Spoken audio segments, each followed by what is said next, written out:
Bem, vamos esclarecer e deixar bem alinhado, vamos deixar a pratos limpos o que é o arrebatamento.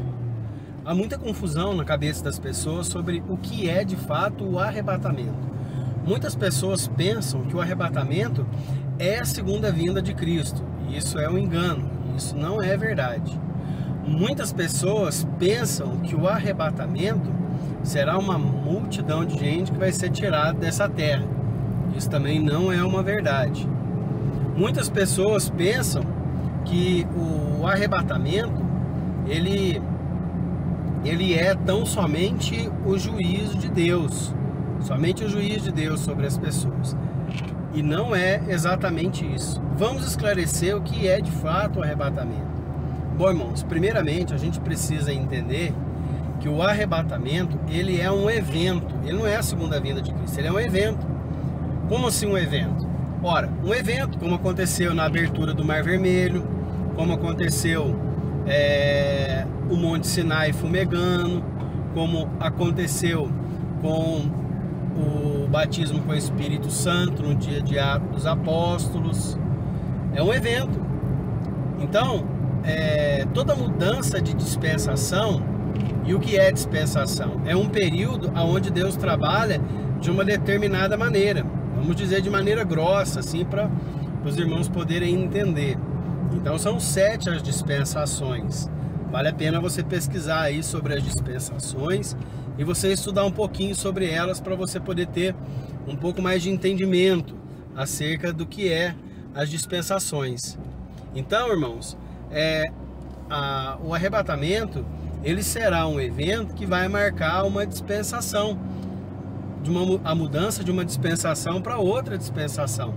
Veja bem, quando foi se mudar o período, a dispensação da patriarcal para a dispensação da lei, houve um grande evento, que foi o quê? A abertura do Mar Vermelho. Nunca mais vai acontecer isso. Por quê?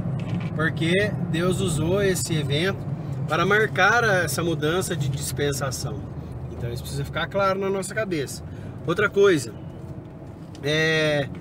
quando houve a mudança da dispensação do período da lei para o período da graça, houve o batismo com o Espírito Santo, naquele evento maravilhoso no dia de Pentecostes. Então ali o que aconteceu? A gente teve a manifestação do Espírito Santo descendo como um vento veemente e impetuoso, diz a palavra de Deus, e viu-se línguas repartidas como de fogo sobre a cabeça de cada um deles. Foi um evento maravilhoso. Então nunca mais acontecerá esse evento. Não adianta a gente pedir, que não vai acontecer. Foi um evento exclusivo para marcar a dispensação do período da lei para o período do juízo, ou a dispensação do juízo. E haverá um outro evento que vai marcar a dispensação do juízo, da graça para o juízo. E que evento é esse? Será o arrebatamento da igreja. Então, o arrebatamento da igreja tem esse propósito, mas não é somente esse propósito, porque Deus, que é riquíssimo em sabedoria, e Ele tem o controle de todas as coisas em suas mãos, Ele pode usar e Ele vai usar o arrebatamento para manifestar mais coisas. Uma mesma ação de Deus pode trabalhar 2, 3, 4, 5, quantas coisas o Senhor quiser. Então, Ele vai usar o arrebatamento para outras coisas também, além de marcar a dispensação do período da lei, da graça para o período do juízo. O arrebatamento tem um outro propósito, que é o que? Despertar aqueles que estão dormindo e que estão brincando. Se não, vejamos, imagine que nessa atual situação que nós estamos vivendo, irmão, a gente vê esse período crítico que a igreja está passando, de frieza, mornidão, de apostasia, de dificuldade, de sonolência, de anestesiada, né? A igreja está nesse estágio. Aí imagina que o arrebatamento não acontece, o juízo de Deus começa a acontecer. Irmãos, as pessoas não vão conseguir suportar isso daí, não vão conseguir passar por isso daí. Agora, se o arrebatamento acontecer, será primeiramente uma dor terrível? Sim, será. É óbvio que será uma dor terrível. Mas isso vai trazer despertamento para as pessoas. Vai trazer despertamento. As pessoas vão despertar, vão falar, puxa, tinha razão, aconteceu e tal. E muitos vão voltar, entendeu? Então precisa do arrebatamento. O arrebatamento também, ele marca o quê? Um período de juízo que vai vir sobre todo o globo, mas primeiro vai começar dentro da casa. Com o arrebatamento, quem vai sentir esse juízo primeiro? Quem que vai sentir o impacto primeiro? A pancada primeiro? É quem? A igreja. Então por isso que a palavra de Deus diz que o juízo vai começar dentro da casa de Deus, entende? O arrebatamento também, ele tem um outro propósito, irmão, que é também um dos principais, se não o principal, que é o quê? Livrar o povo de Deus, a igreja verdadeira, o corpo místico, invisível de Cristo. E tem vídeos meus aí que eu explico o que é a igreja de fato. Não é templos, não é pessoas que se dizem cristãs, mas a igreja são aquelas que são lavadas e remidas no sangue do Cordeiro e vivem em novidade de vida e não voltam para trás, irmão. São pessoas que são completamente diferentes do mundo, não andam no pensamento do mundo, são pessoas que já vivem como cidadão celestial aqui na terra, entendeu? Não vão esperar ser arrebatado para lá começar a viver uma vida, não. Já vivem aqui, isso é a igreja de Cristo. Mormente também, ela inevitavelmente tomaram alguns tropeços, porque nós ainda não estamos num corpo de glória, né? Temos essa carne que herda o pecado de Adão, né? Mas então o arrebatamento, ele vai fazer o quê? Ele vai fazer com que a igreja verdadeira de Cristo, ela seja preservada do juízo que vai vir. A palavra de Deus, ela diz assim, que nós não estamos destinados para a ira. Nós não estamos destinados para a ira. A palavra de Deus também nos diz assim, que e eu também, como guardaste a palavra da minha paciência, eu também te guardarei da hora da provação que há de vir sobre o mundo todo para provar os habitantes da terra. Isso aí é o que? É o julgamento, é o juízo, é o período, a dispensação do juízo de Deus. Então, a igreja não vai passar por isso. Então a igreja, ela vai ser retirada. O termo para arrebatamento, irmão, do grego é harpazo. Harpazo, se você for pesquisar o original, ele vai significar sequestro, rapto, né? Uma pessoa que vem sem ninguém perceber, vem e toma ela e leva ela embora. Então vai ser exatamente isso. Deus vai tirar a igreja no momento que o cataclisma vier sobre a face da terra. Então a igreja não vai passar pelo juízo de Deus e pelas catástrofes e as coisas inimagináveis que estão por vir. Bom, irmão, dito isso, a gente precisa também esclarecer outra coisa. Há muitas pessoas, há muito fanatismo aí, pessoas que dão datas, e isso vem de longa data, tá, irmão? Isso não é de hoje. Os testemunhas de Jeová já deram várias vezes, várias datas, erraram todas elas. E todos, quando dá uma data, derem uma data específica, eles vão também errar, porque o dia exato e a hora realmente ninguém sabe, irmão. Mas nós temos condições de saber a brevidade, irmão. Porque a palavra de Deus, preste atenção para você ver. E tem um grupo específico que vai, só um grupo específico vai entender isso que eu estou dizendo para vocês. A palavra de Deus, ela diz assim, ó, no livro de Ageu, que Deus não fará coisa alguma na terra. Ó, Deus não fará coisa alguma na terra. E de fato isso sempre aconteceu, viu, irmão? Sempre aconteceu. Quando Deus ia fazer qualquer coisa, Ele anunciou, tá? E não vai ser diferente com o arrebatamento. Mas vamos prestar atenção no restante do contexto, que diz assim: Deus não fará coisa alguma na terra sem antes revelar aos teus servos. Olha para quem que Ele revela: pros servos. Servo é quem? Aquele que serve. Servo não é aquele que quer servir. Servo é aquele que serve. Servo não é aquele que quer ser servido, mas é aquele que serve. Então vamos entender isso aí. Deus não fará coisa alguma nessa terra sem antes revelar os teus servos, os profetas. A quem? Além de ser servo, tem que ser o quê? Profeta. E o que é profeta?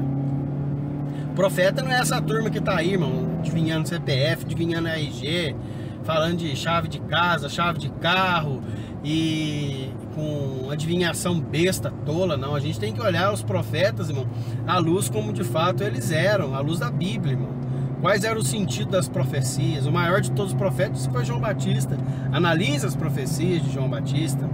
Temos os profetas do Antigo Testamento, temos também profetas no Novo Testamento. Analisa as profecias dele para ver. Então Deus revela para os profetas dele, de fato. E não é para os adivinhos que estão aí, não. Esses agoreiros que estão aí. É para os profetas de Deus, realmente. Profetas são poucos os profetas. Não é essa multidão de profetada, de agoreiros que estão por aí, não, entendeu? Então, Deus ele revela para os servos, os profetas. Mas vamos mais adiante. Olha para você ver, para vocês verem. Diz a palavra de Deus que Deus avisou a Noé 7 dias antes do dilúvio. E olha que interessante, irmão. O dilúvio é óbvio que foi um evento mais cataclísmico que nós já vimos, foi o evento do dilúvio, porque matou todos os homens e todos os animais que estavam sobre a face da terra. E Deus avisou a Noé 7 dias antes, irmão, de que o arrebatamento, o dilúvio, ele iria acontecer. Então Deus avisou para quem? Para um servo profeta, que anunciou e falou a respeito do dilúvio. Vejamos também, a Bíblia fala lá no livro de Reis sobre Elias. E é muito interessante porque Elias tipifica a igreja, o arrebatamento da igreja. E olha que interessante. A palavra de Deus diz o quê? Que estava então andando Elias e Eliseu e apareceu um grupo de pessoas, cerca de 50 profetas da escola de profetas, né? E ali eles falaram para Eliseu: você está sabendo que hoje o Senhor tomará a Elias por de cima de nossa cabeça? Eliseu responde até de uma maneira meia truculenta, né? Ele diz: eu bem sei, calai-vos. E aí eles passam a andar mais um pouco, andam mais um pouco, e aí eles encontram um outro grupo, né? Que aproximadamente 50 profetas de escola dos profetas. E ali se é perguntado para Eliseu: você está sabendo que hoje o Senhor vai arrebatar a Elias por de cima de nossa cabeça? E ele mais uma vez responde de uma maneira meio truculenta: eu bem sei, calai-vos. Então, e logo que eles passaram então o Rio Jordão, diz que veio do céu uma carruagem, separou Elias de Eliseu, e Elias foi arrebatado. E ali os profetas viram, Eliseu viu o arrebatamento de Elias, e tipifica a igreja. Então, há um grupo de pessoas que sabia que o arrebatamento de Elias ia acontecer. E quem é esse grupo de pessoas? Os profetas, da escola de profetas. E da mesma maneira no dia de hoje, por isso que é muita gente que não acredita, muita gente que desacredita, porque Satanás usou essas profetadas, esse grupo de pessoas para ficar dando dia e data aí, para desacreditar as pessoas. Então muitas pessoas hoje não é testificado, não é selado, confirmado dentro do Espírito, irmão. Por quê? Porque não é um profeta, entende? Não é um servo. Deus tem confirmado no coração dos servos, dos profetas, que o arrebatamento está prestes a acontecer. Isso é o arrebatamento, irmão. Então assim, vamos ficar atentos. Vamos viver uma vida reta, uma vida digna. Aliás, aqueles que nem têm noção do arrebatamento estão vivendo uma vida de qualquer maneira, irmão. Tá vivendo a luxúria. Cristãos vendo filme pornográfico para poder aumentar o prazer, irmão. As mulheres cada vez mais sensuais, os homens dentro de academias também, junto com as mulheres, buscando a sensualidade, a pornografia, a mentira, a arrogância, a língua altiva, a língua das pessoas igual navalha, percorre o mundo inteiro cortando as coisas e destruindo tudo. As pessoas estão vivendo uma vida dissoluta, glutonaria, só quer saber de dinheiro, promoção, crescimento. É isso que as pessoas estão preocupadas. As pessoas não estão nem um pingo preocupadas com as coisas de Deus hoje, não. E aí depois as igrejas estão abarrotadas de gente. E essas pessoas, você acha que Deus vai revelar alguma coisa para essas pessoas? Vai revelar para quê? Então assim, vamos ficar bem atentos, irmão. Vamos buscar viver da maneira antiga, como tem que ser vivida. Hoje as coisas estão tudo mudado, né, irmão? Hoje, infelizmente, é um novo tempo que está aí, né? Que eles estão falando, um novo tempo. E as pessoas estão abraçando esse novo tempo. E a palavra de Deus diz lá no livro de Jeremias, no capítulo 6, que nós temos que olhar para as veredas antigas. Olhar para o caminho antigo. E aí nós encontraremos descanso para as nossas almas, entendeu? Então, vamos andar nos moldes antigos, guardar as vestes, guardar a língua, guardar o coração, guardar os olhos, guardar a mente, não é? Viver uma vida realmente junto com o Senhor, de oração, de jejum, leitura da palavra, fazendo a obra do Senhor, pregando a volta de Jesus Cristo, pregando a santidade, a santificação, porque isso é o que tem que ser pregado mais do que nunca, porque Jesus está aí às portas, irmão, e Ele vai arrebatar a igreja, amém? Deus te abençoe, fique com Jesus, amém?